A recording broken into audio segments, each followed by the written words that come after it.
Hey there, real quick. This is Kevin. Peace, family. Y'all know who it is. It's Bakari Lumumba back once again, the progenitor of LumumbaSpeaks.com, a Black empowerment initiative where we believe we could gain a competitive advantage by always betting on Black. Back once again, where we're going to have another dynamic conversation where we're going to be honoring the life and legacy of one, excuse me, Nat Turner, right? Nathaniel Turner. We all know Nat Turner was a freedom fighter, a revolutionary, and also a martyr for the cause of course, African redemption at home and abroad. He believed in, of course, freedom by any means. And so we just want to state very quickly, I know that Nat Turner's birthday is October 2nd. However, a close friend of mine, her mother died. And so as a result, having that conversation with her, getting that text message, we had to put things on the back burner a little bit and be there for a close friend because I know what it's like to lose a loved one. Haven't lost a parent yet. I think everyone would say we hope we never do, right? But because of that, we put things on the back burner. So today we're going to be discussing honoring the life and legacy of one Nat Turner, who was born, of course, October 2nd, 1800, and who was infamous, but we would say famous, for leading the slave revolt in 1831 in Southampton County, Virginia, in which 50 to 60 some white people were killed. And so we're going to have a conversation about how can we incorporate the ideas of Nat Turner into contemporary society in a manner that can help, of course, the Black community. We do know that Nat Turner was an extremely religious man. You all know my thoughts on religion, but if you want to share your perspective on that, that is quite all right. But the thought is, how can we apply the ideas, the ethos of one Nat Turner into contemporary society in terms of how do we help move the Black community forward at home and, of course, abroad as well. As I said before, he was a revolutionary, he was a freedom fighter, and of course, he was a martyr who died for the cause of African redemption, and also extremely courageous man. I think he showed a lot of valor. As we know, our ancestors understood the risk that they took striving to be free, right? The dangers that were associated with striving for their freedom, right?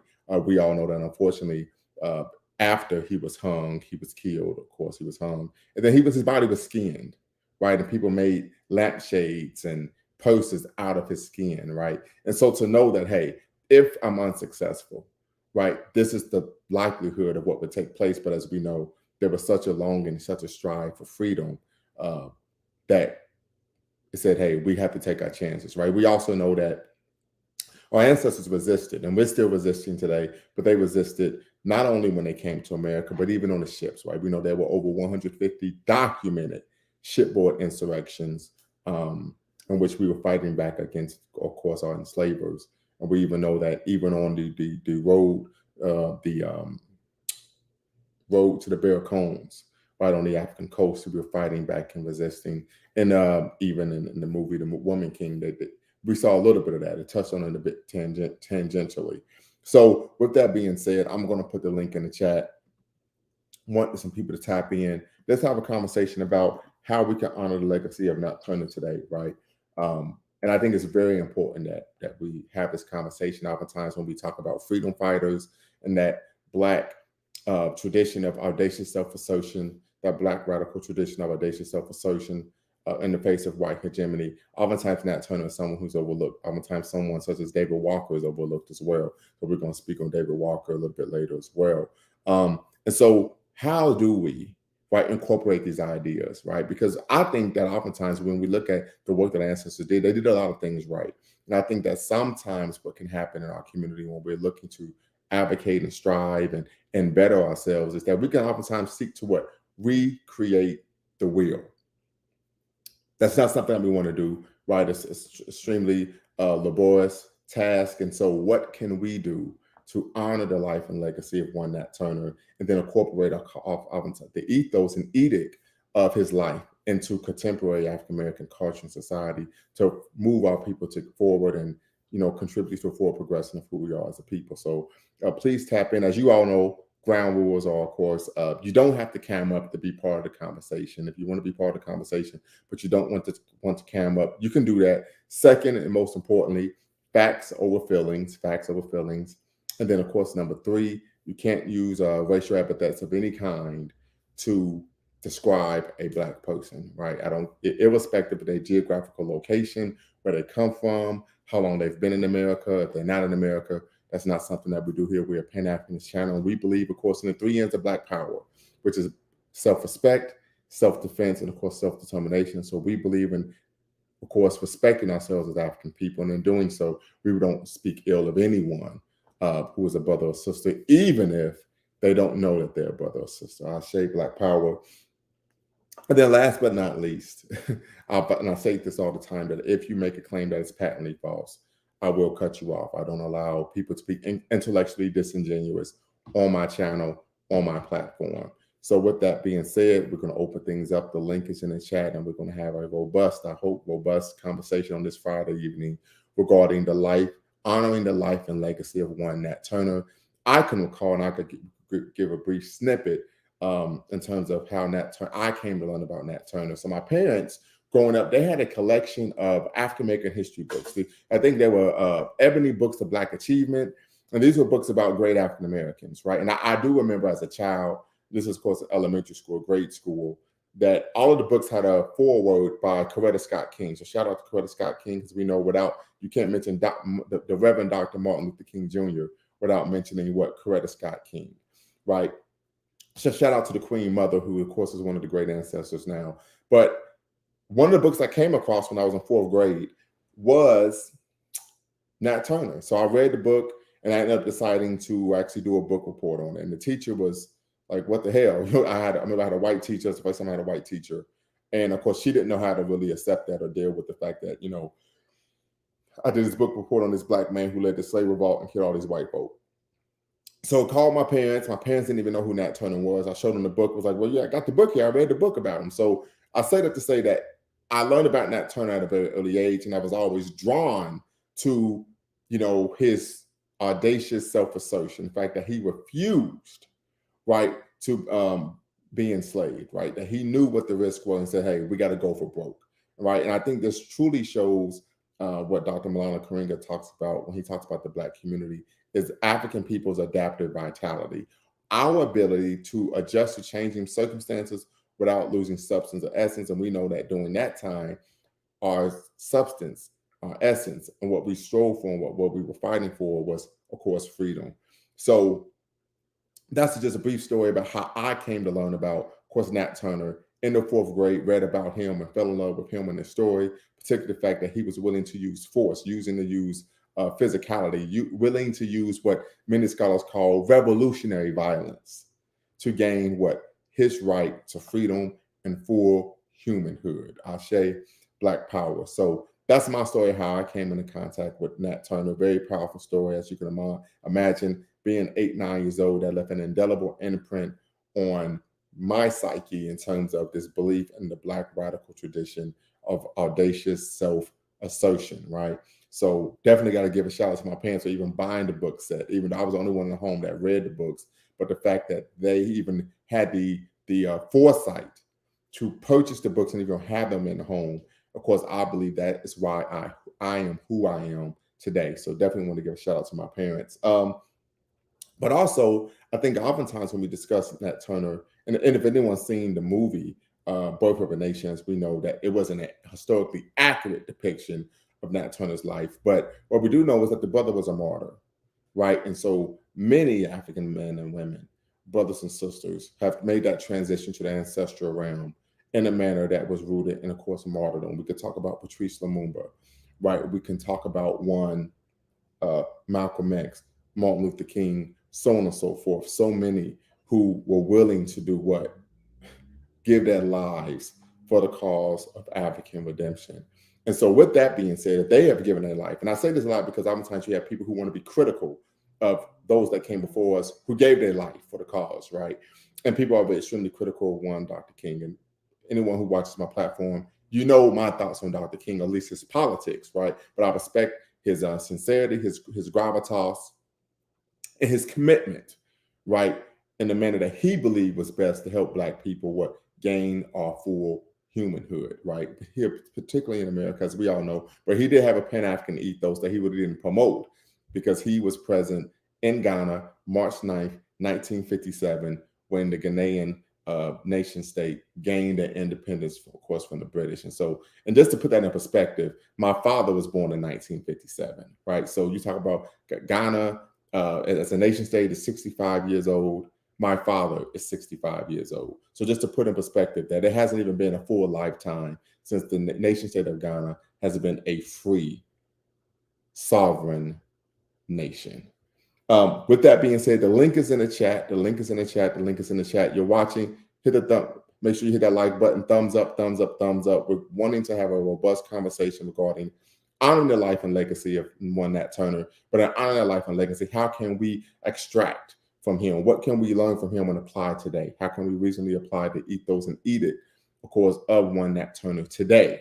Right? How do we apply that today? That's the conversation we want to have. Then we're going to touch a little bit on David Walker. As you all know, I do a Black History Fact every day on my channel, put it up as a short, and I did a Black History Fact on David Walker, who wrote David Walker's Appeal, who was one of the earliest Black nationalists. Many people argue that he was the preeminent Black nationalist of the proto Black nationalist era in the early 1800s. He wrote, of course, what I'll call a canonical text and Black nationalist literature, which of course is David Walker's appeal to the colored citizens of the world, particularly in the United States of America. So if you haven't read David Walker's Appeal, please do. I can recall I read David Walker's Appeal probably over 15 years ago. It was one of the first classes I ever took in community college, Black history.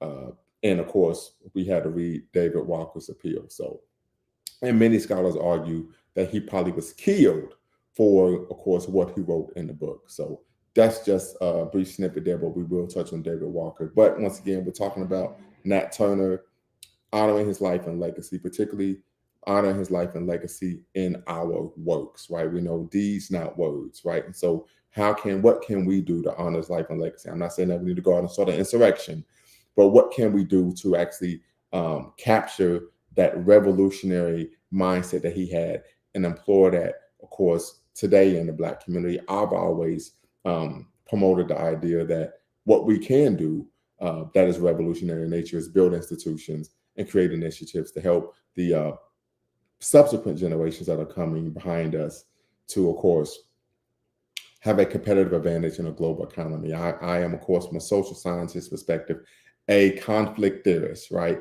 So conflict theorists, of course, believe that different groups of people, in this manner, I would be arguing racial ethnic groups of people, are fighting for scarce resources. That's the whole battle. This whole rat race that we're engaged in globally is about what the battle for resources, and the resources are scarce, right?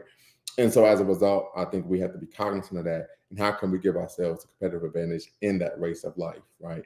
And so I think that's what we can do is build institutions, and then, of course, create initiatives. I think one of the greatest institutions we can build, of course, is a school, right? I think giving our children the proper mindset coupled with an actual skill set that allow them to go out and be able to compete successfully, I think is something that is lacking or wanting in many aspects of Black America, if not the world, right? We know that Dr. Carter G. Woodson, I think it's 89 years ago, wrote his seminal text, Miseducation of the Negro, where he talks about that the crux of the issue, as he sees it, in the African American community is that we receive an education that teaches us to pedestalize other groups of people and their cultures, and of course, demonize and engage in self-abnegation of our own.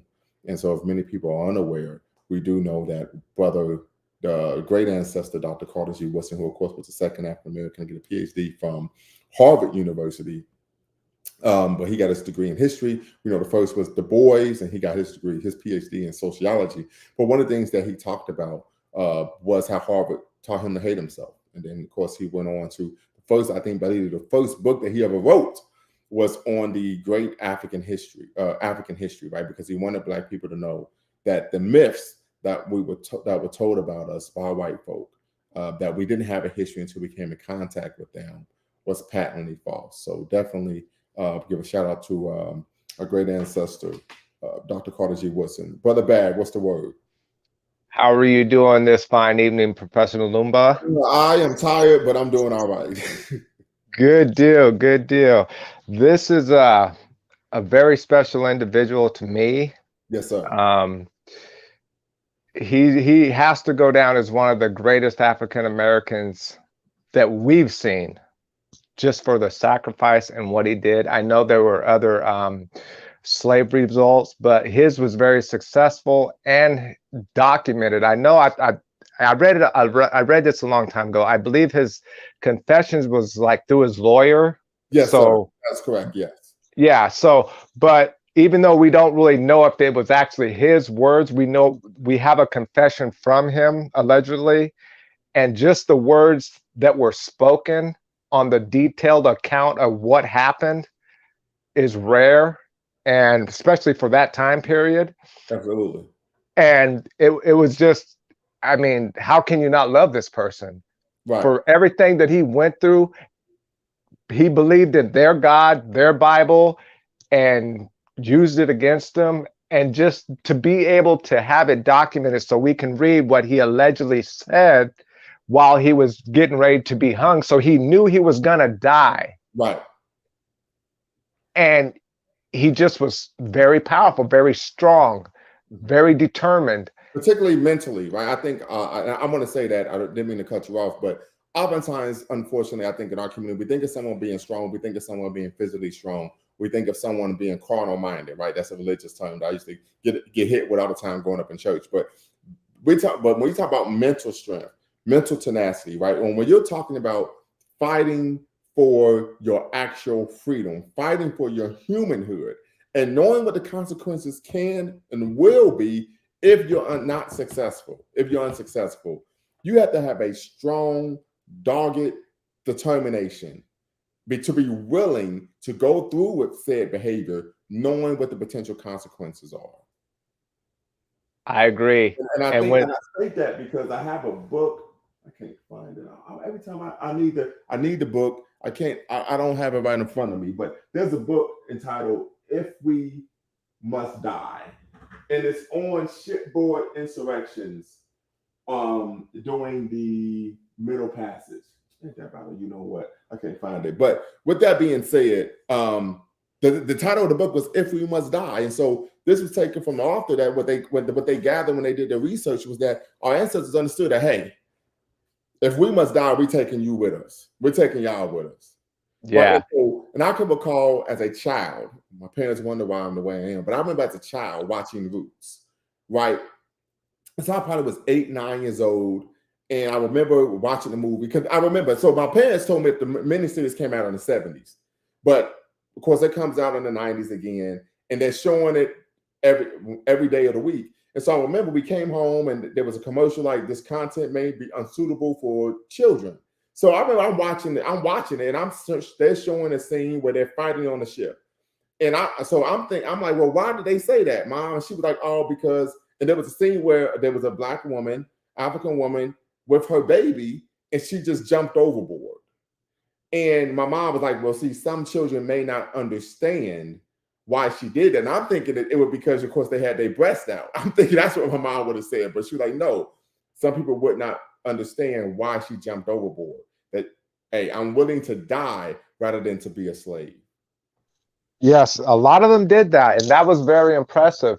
And if you would have more knowledge in this than me, but during the trial, I believe the judge asked him if he had anything to say, and he basically had no more to add to it. Like, he wasn't gonna apologize. Right, yes, you're right. Yeah, he would not apologize, because they were looking, even though, I mean, they was like, we're gonna kill you anyway, but they wanted to hear some type of remorse. Yes, like, we're white, and so we're right. And, you know, they was on that we're white and we say so type of thing, but he was not willing to apologize at all.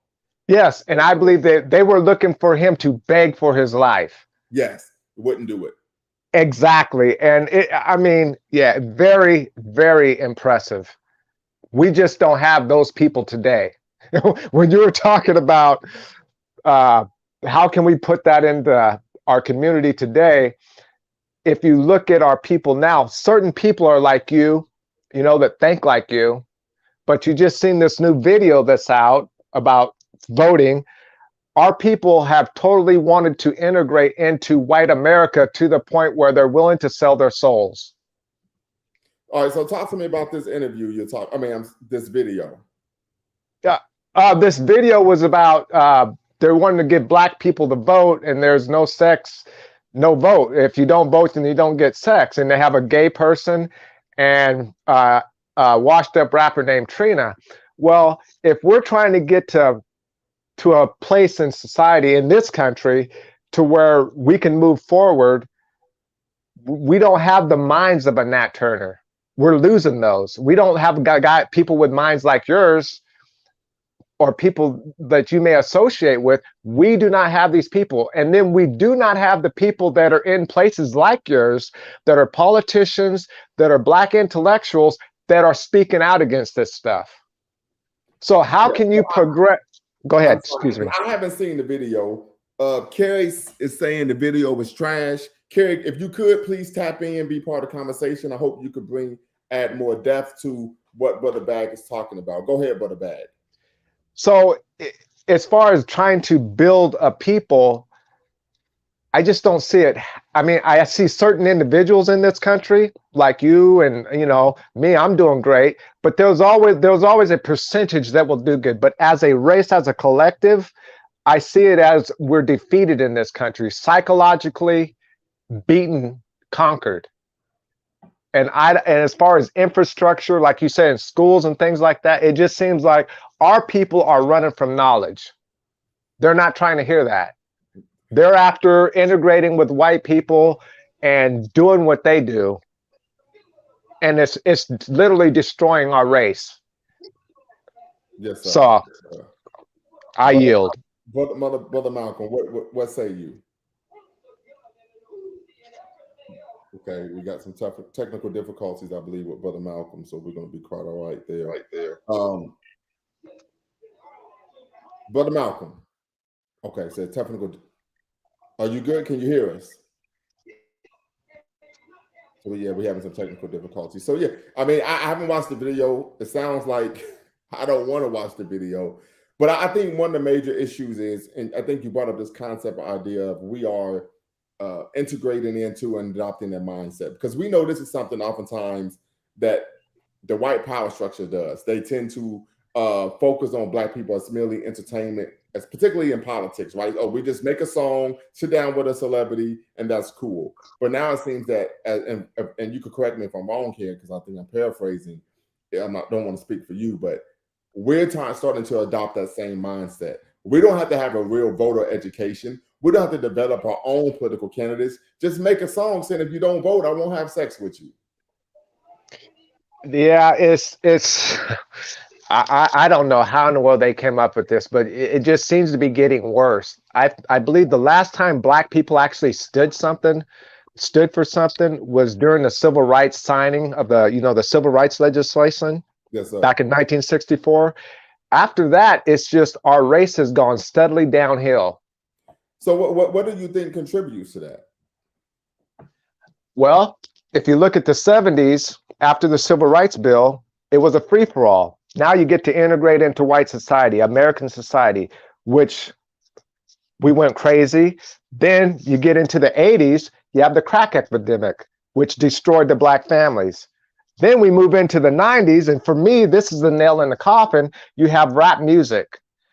We had R&B, great. R&B music. R&B gets pushed out by rap or hip hop, however you want to classify it. Well, there's a difference between hip hop and rap.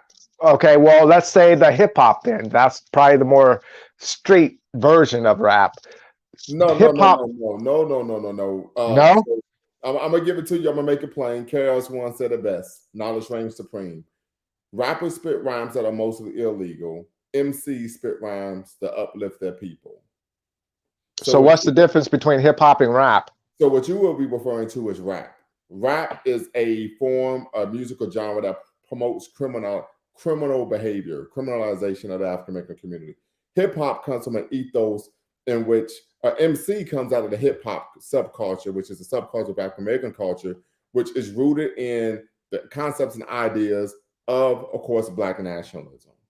Most people don't know that, but when you do look at the history of hip hop, matter of fact, there's a great book that touches on this. by Dr. Neil Irving Painter entitled Creating Black Americans from 1619 to the present, that touches on hip hop, the function of hip hop, the core ethos of hip hop, and how it was created. Now, what you're referring to, of course, is rap. So would you classify today's music as rap or hip hop? I would classify it as rap. I would classify it as rap. Okay, well, we'll go with rap. Rap pushes out R&B. You don't hear any R&B singers after the 90s period. They pretty much, all the R&B singers just pretty much disappeared.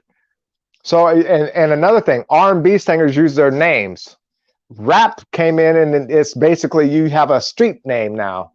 So you push this idea, this mindset, lifestyle, whatever you want to call it, onto our people, and it has just steadily destroyed it. But the funny thing is, or not funny, but the interesting thing is, they now represent what Black people are. This is what they want to push. This is how. Yeah, that's what's being promoted. Yeah. Yes. So I don't know.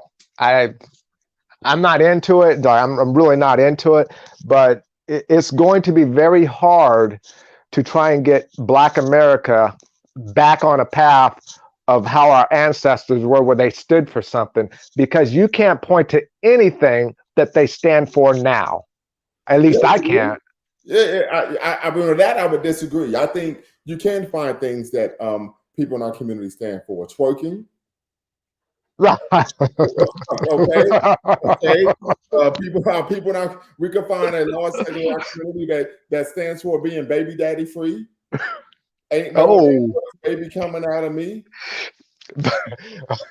Okay, you got me on that one. Right? I mean, we can find a very large segment of our community that stands on not snitching. Right? Yeah. A very large segment of people in our community who believe in moving weight like Oprah.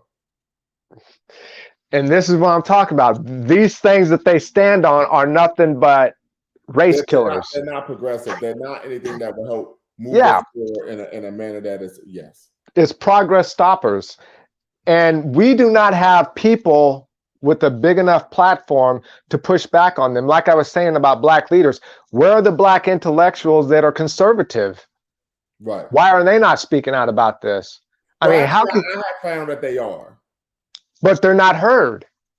This is true, and so I'm supposed to do a show on different Black ideologies. I got to do that, and I'm about to do it rather quickly before I forget again. But part of the issue is the reason why, and this is even historical in nature, so it isn't just a contemporary issue. But oftentimes, what we find is people in our community don't listen to Black conservatives, even though at times they make good points, because oftentimes their points are very similar to what Black nationalists, and there are certain places where they intersect. But the problem is because they're so connected to white folk. Thank you. That's why, because like, well, listen, I can, so it's almost like if I'm out here doing something negative, right? And you, brother, back say, hey, Bakari, what are you doing, man? Pull your pants up, get your act together, brother. You got kids, you got to do da-da-da-da-da-da. You're telling me this from a place of love. To say, hey, you're better than that. Stop being a Negro. Stop being a coon. You a strong Black man. Handle your business, right? The difference is when a Black conservative does it, you know it's coming from a place of, I'm saying this so that the white guy can see that I'm not the same as you.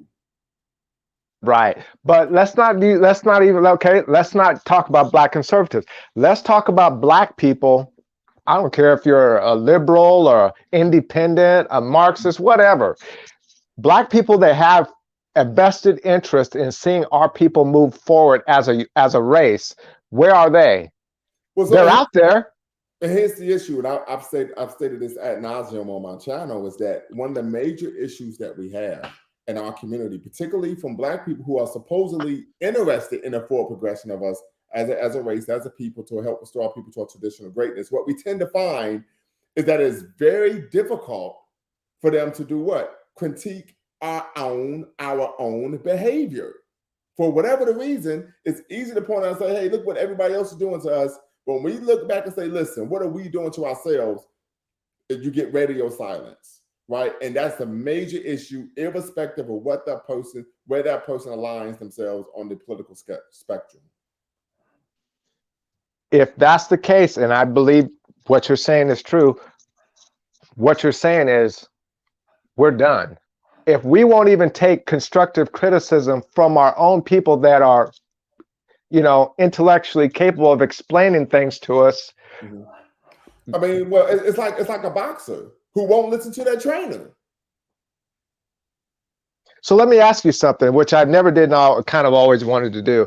What are your feelings towards Africa? I mean, would you consider, or have you considered moving there? And you talk about building infrastructures. To me, it's good like to build a school here to where we can educate ourselves, but to build sustainable infrastructure, I don't know. Well, so I would say this as a Pan-Africanist, of course, I have a positive view of Africa, but I also have a realistic view of Africa. I don't have a romanticized view of Africa. But what I will say is I've connected with people who, most African Americans, a lot of African Americans who own property, right, in Africa, particularly in Ghana, right? We know there are several African American enclaves in Ghana, particularly in the metro area of Accra. With that being said, I haven't thought about actually moving and laying down roots because I have children. Mm-hmm. So because you can't just dip set on your kids, right? You know what I mean? Right. So because of that, that's something that I haven't really pursued, but I will at least go and take my children with me so we can have that experience. Okay. So if you're talking about building schools here and infrastructure, what I think would be a good idea would be to start small, maybe communities to where people could live, where they can come home and be safe, people that actually think like you. I know they're out there, yes, but we're so splattered out, and they're in areas to where, maybe it wouldn't be, maybe they would have to retire there or something because of jobs, but there has to be something built for people that want to move forward, an area that they can actually raise their kids can be safe, kids can be taught the right way, because it's going to be the few that actually keep our race moving forward, because the ones that are out here, they're trying to destroy it. This is true. And I just put in the chat, the Tawee Village in Columbus, Ohio was a good example of something that you just articulated. Okay. See, and that's good. We don't have enough of them. Yes, sir. Yes, sir. And if I could, and I like what you said about a place where the children can be safe. You know what I mean? That's a major issue, right? We want our kids to be safe, and what we don't want to have to do is to have our children live in a safe community. We got to move to white suburbia. Right. And then they got to deal with racism and call that. You know what I'm saying? Like we should be able to have these communities in our communities. Yes. And I'm a firm believer in that. And it's actually kind of easier than they would think. I've been looking into it, buying property in Arkansas, but then when you look at the jobs there, it's like, not too many people are going to want to move to Arkansas or take a pay cut. Unless you want to work for Walmart. There you go. But a Media Baby said Freedom, Georgia. Hey, Media Baby, hey, the link is in the chat. I'm going to put the link in the chat again if you can't see it. We'd love for you to tap in, be part of the conversation.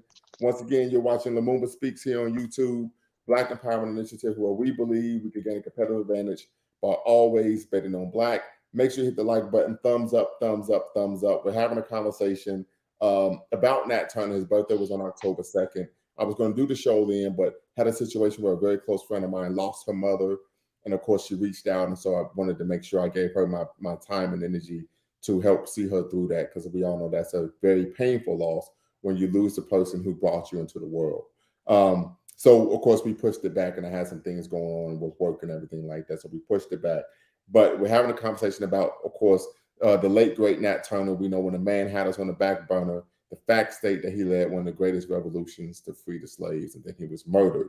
And so we're talking about his life and legacy, and how can we take some of the core aspects and concepts of our great ancestor, Nat Turner, who, of course, was a revolutionary, who was a freedom fighter, and, of course, a martyr in the cause of African redemption at home and abroad, and of course, connect that to this day and contemporary African-American culture. Africatown, Alabama. I'm familiar with Africatown, Alabama. I know Zora Neale Hurston talks about the brother who was the last African that was transported during the Middle Passage, the transatlantic slave trade, settled in Africatown, Alabama. I believe that is right outside Mobile, Alabama, or it might be a neighborhood in Alabama now. But I'm not familiar with the economic conditions of that municipality or neighborhood. So I think that's another issue as well, because we know there are typically Black communities all over America, right? You could talk about Harlem, even though it's been gentrified. We could talk about the South Side of Chicago, right? These are the two most famous African-American communities or neighborhoods in America. We could talk about the East Side of Cleveland, the West Side of Dayton. We could, these are Black communities. These are neighborhoods and communities that are predominantly African-American, but do we own and control the institutions in those neighborhoods, right? Malcolm X always stated that Black nationalism is the concept and idea that we control the institutions and the politics and institutions in our communities, right? So we know that we have Black communities, right? However, do we control the politics and the institutions and economics in the communities that we predominate? So that's the major issue. And then, of course, we can have that conversation as well. But please tap in, Sister Carrie. Carrie, you don't have to cam up, sister, but we are trying. I've been trying very hard to get some female energy in the conversation. So if you could please tap in, be part of the conversation. You do not have to cam up. Same to media, baby. You don't have to cam up. But love for you to be part of the conversation, however, and have a robust conversation. And what can we take from the great ancestor Nat Turner, and of course extrapolate that to contemporary African-American society and culture, and what can we do to keep his legacy moving in terms of our works and our actions, not just our rhetoric. So with that being said, please tap in, be part of the conversation. Brother Bag, I'm gonna give it back to you. But getting back to Nat Turner, one of the things that really stuck out during this confession was when he had I forget what house it was, but he went to the house. He thought he had killed everybody. They were all leaving, and there was a baby still in the house. Do you remember that? And they went back and killed the baby. Okay. Okay. Then there was another time where they went to a house and there was a person that was running, and they thought it was a white person. So they went after that person to kill that person. Person turned out to be Black. They let that person go. That was interesting, those two separate situations. And then when he was out in the woods, he was hiding. Then he gets found by the two brothers that had a dog out there. They were hunting or something like that, and they stumbled upon him in his hole. He had food out there, and I believe they seen him and they took off running. He didn't feel like he could stay there any longer because he felt that they would tell on him. And he winds up finding another place to hide. And I thought to myself, you know what? This guy is desperate. He's on the run. He's spotted by these two people. In his mind, he knows or thinks that these people are going to rat him out. He could have just killed them and he spared their life, because I'm assuming that they were Black. Mm-hmm. But he wind up, I believe, getting caught by somebody else. He didn't fight the person. I guess if I remember correctly, he just kind of turned himself in and was taken in. Basically he surrendered. Ooh. But didn't Nat Turner get found by another person? Yeah. He was found by a white guy. But in the movie, they had himself just walking into town and turning himself in. But no, that's what actually happened.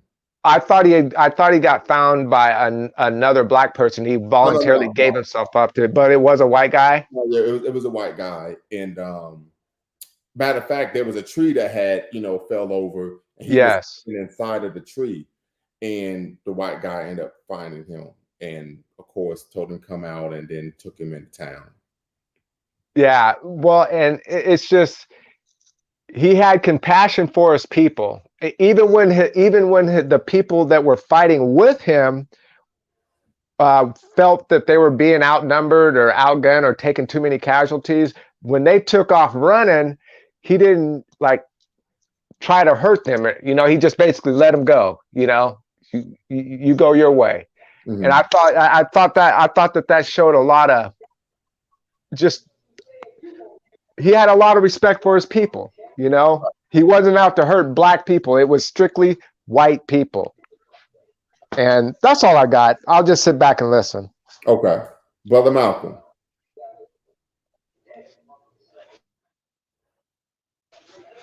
Brother Malcolm, are you able to tap in? Can you hear us?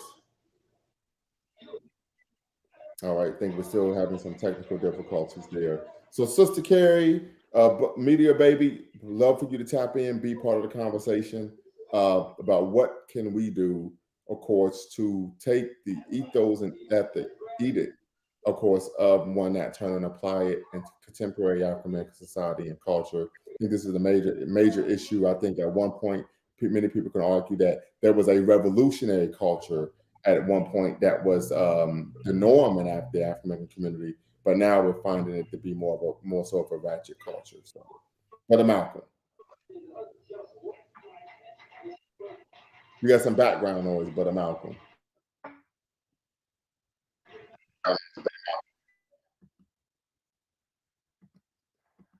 Okay, try to unmute yourself. Okay. Yeah, I think you got me on in the background as well. Yeah, because I'm hearing an echo. Yeah, so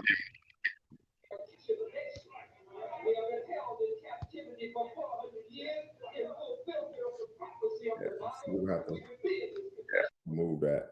But yeah, so if you can, Peace Fam, tap in, be part of the conversation. Definitely want to have that conversation about, of course, Nat Turner. How can we apply? And I would argue that one of the things that we can do in terms of the concept and ideas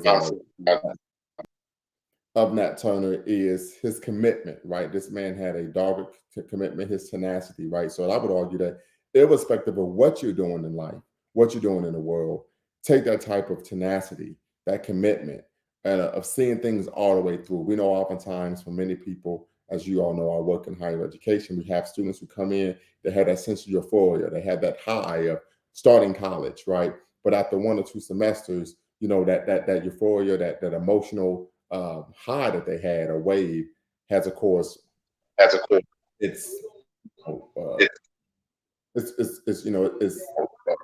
of disintegrated, right? So then the question is, right, what do you do to be consistent all the way through, right? We know that the race isn't given to the swift or the strong, but those who endure to the end. And so I think we have to apply that same concept, right? I think that's something that we can actually take from one Nat Turner. So if we want to build an institution, we have to see it all the way through. Even in those moments and times where we're disenchanted, when we're melancholy, when we believe that we won't be able to get all the way, finish the mission, we see it all the way through. So that type of tenacity, that type of stick-to-itiveness, that type of dogged determination, I think is something that we can truly take from Nat Turner and apply, of course, today. I think another aspect of Nat Turner, when we talk about this ethos and edict, is this idea and concept of believing in the righteousness and victory of our struggle, right? I don't believe that Nat Turner would have been willing to risk life and limb if he did not believe in the righteousness and victory of the struggle for African redemption and for humanhood. If he wouldn't have done that, if he did not believe in actually advocating, right, for African full humanhood, he wouldn't have engaged in revolutionary violence if he didn't believe that. So truly believe in Imani, that seventh principle of Kwanzaa, which of course is faith, believe in our teachers, our leaders, and the righteousness and victory of our struggle. So I think that is, of course, a concept and an idea that we could take from Nat Turner and, of course, apply today. So love to hear from you all. What are some ideas and concepts from Nat Turner that you believe we can actually apply and engage in contemporary African American society and culture? So tap in. We'd love to get your perspective, or you can share in the chat. Sister Carrie, I keep doing this. We want to get some female energy in here. People always complain that it's a male-centered, a male-dominated conversation. We want to get some female energy. So definitely hope that can be done, right? So with that being said, I'm going to hush up a little bit, and I hope that some others can tap in or share their comments in the chat, and we can have a great conversation about applying the ideas, the ethos and edict, of course, of one Nat Turner today. So if not, I'm going to log off and bid you all a good night, but I'm staying on just for a little bit because I know we got some people that want to be part of a great conversation. So absolutely. Talking about Nat Turner, when they had us on the back burner, facts for the state he led one of the greatest revolutions to free the slaves, then he was murdered. And we know that oftentimes our ancestors knew that they were risking life and limb, that the consequence would be surely death, right? We could talk about Gabriel Prosser. We could talk about Denmark Vesey, right? We know that they were inspired by our brothers and sisters down in Haiti who were able to successfully fight and gain their freedom and create the first Black republic in the Western Hemisphere, the island country of Haiti, which at the time was known as the Pearl of the Caribbean, and many people may be unaware, was the richest, the wealthiest colony in the Caribbean at the time of the Haitian Revolution. So definitely want to give a shout out to our brothers and sisters down in Haiti. As we know, Haiti declared their independence on January 1st, 1804.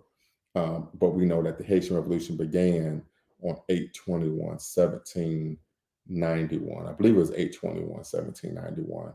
8/22, I believe. I'm sorry. And so we definitely want to give a shout out to that because we know that the success of the Haitian Revolution is what created the ideology and movement that we now know and call Pan-Africanism. So definitely want to show love to our brothers and sisters in Haiti. With that being said, no one else is tapping in, so we're going to call it a night. But I appreciate everyone for tapping in, being part of the conversation, or even being in the chat.